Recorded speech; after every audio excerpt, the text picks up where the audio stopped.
च प्राणसंज्ञो न वै पञ्चवायु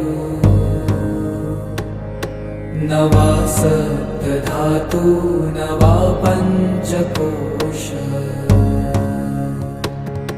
न वा पाणिपादं न चोपस्थपायु चिदानन्दरूप शिवोऽहं शिवोऽहम्